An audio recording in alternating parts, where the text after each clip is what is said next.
Hi, today we're gonna read A to Z Mystery Detective Camp Chapter 2. Dink and Josh ran down the path. A couple of minutes later, they heard voices and followed them to the lake.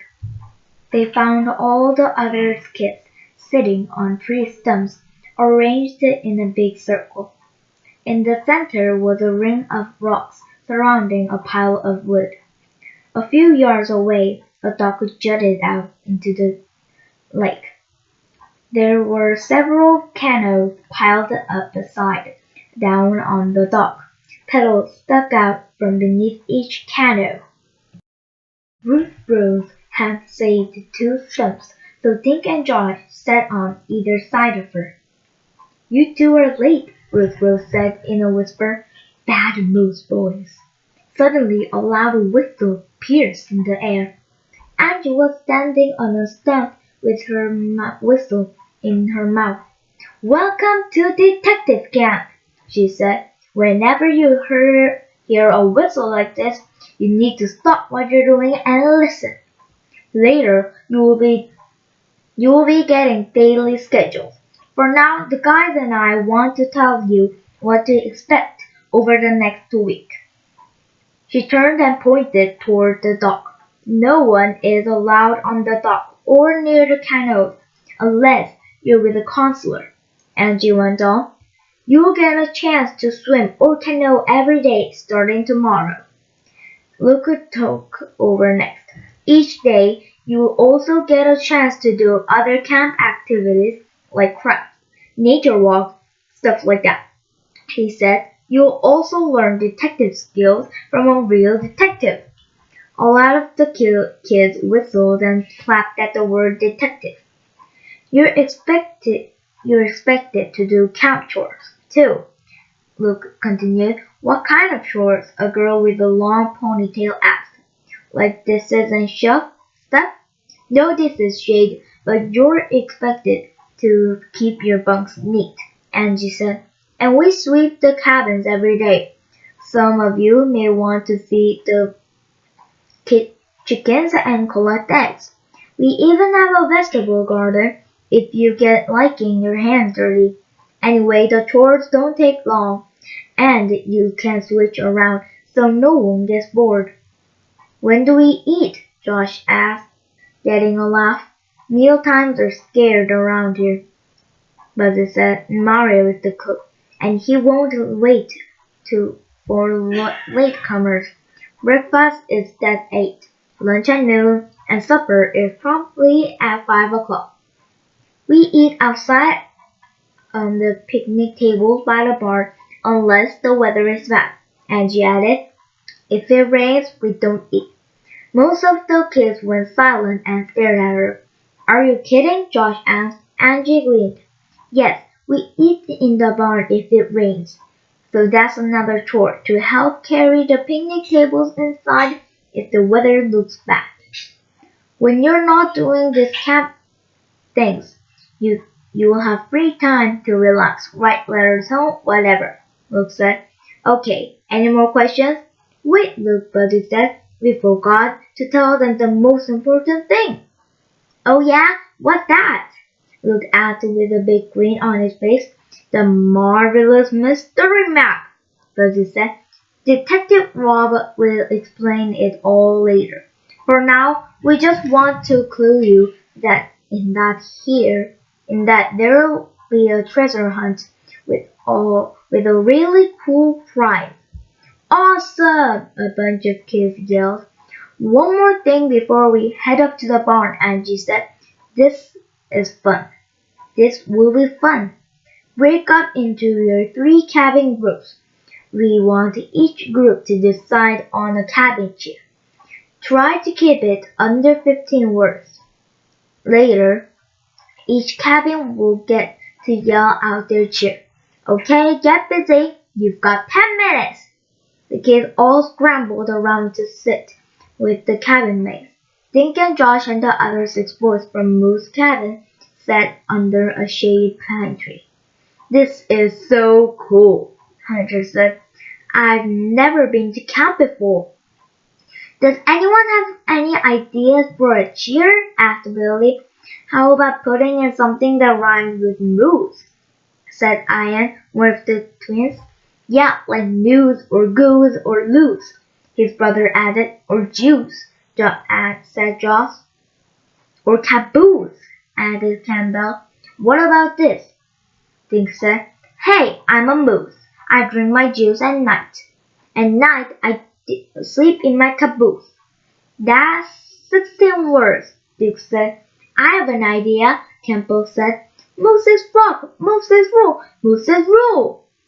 I think that's a better than mine, Dick said. Everyone else does too, Josh said, grinning at Dick. Let's take a vote. If you like Campbell's idea, raise your hand. 8 hands flew up into the air.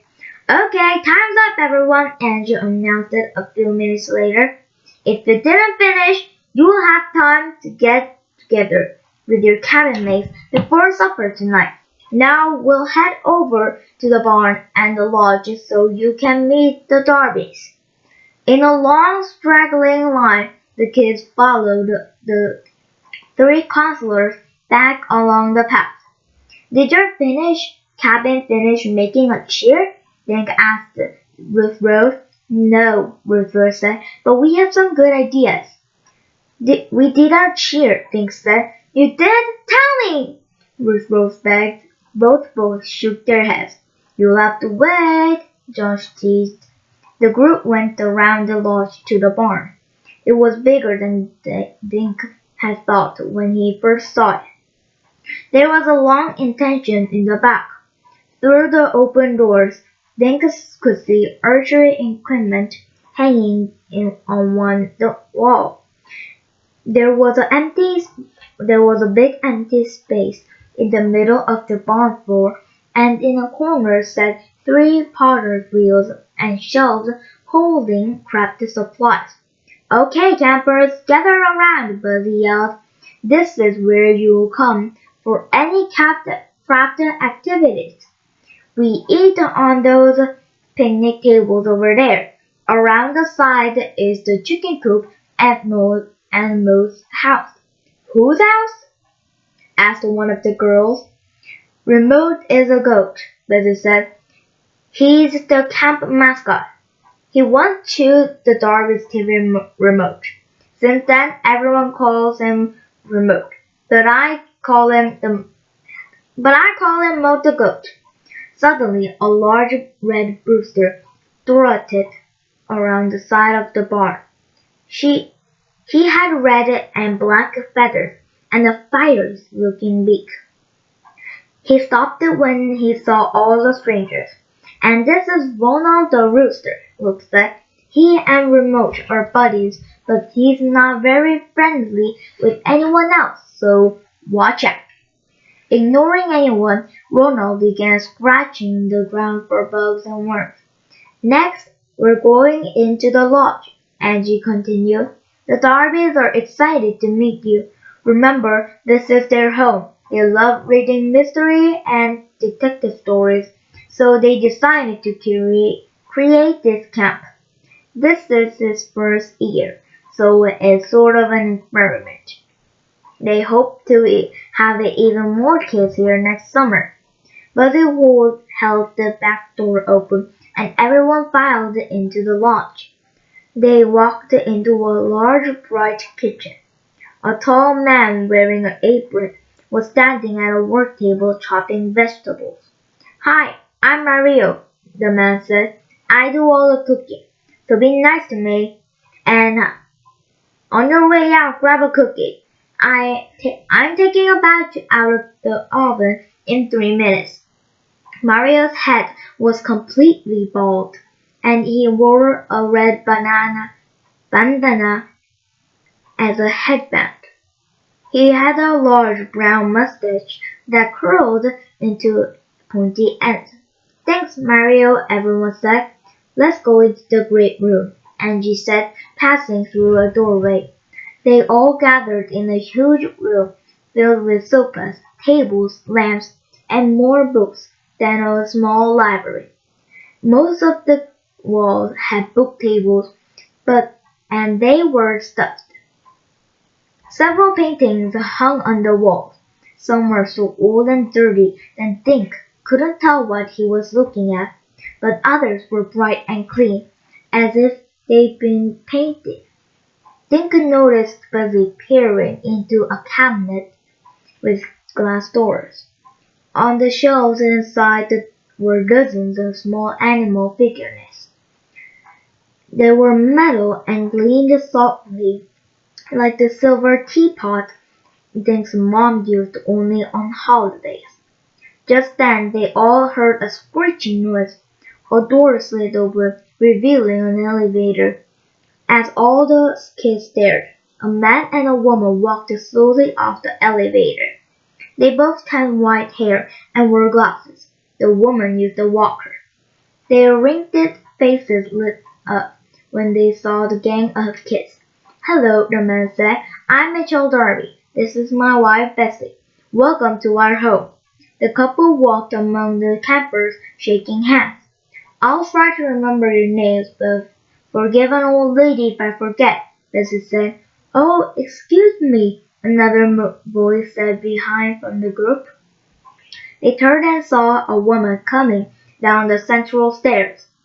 Her black dress matched her hair, and she wore rose-colored glasses. She rested on pale hands and the banister as she paused at the bottom of the stairs. Dink thought he'd never seen such a white skin before. Then he realized the woman was wearing white rubber gloves. I am Mademoiselle Musset," the woman said. And that is the end of chapter 2. Wow, that was a long story. Since it's a long story, I made many mistakes, so please forgive me. I'm really sorry. In chapter 3 and until chapter 10, I will try to not make many mistakes. Wow, chapter 2, that was a long story. I can't wait what Mademoiselle Musset says in chapter 3. I want to see chapter 3 fast.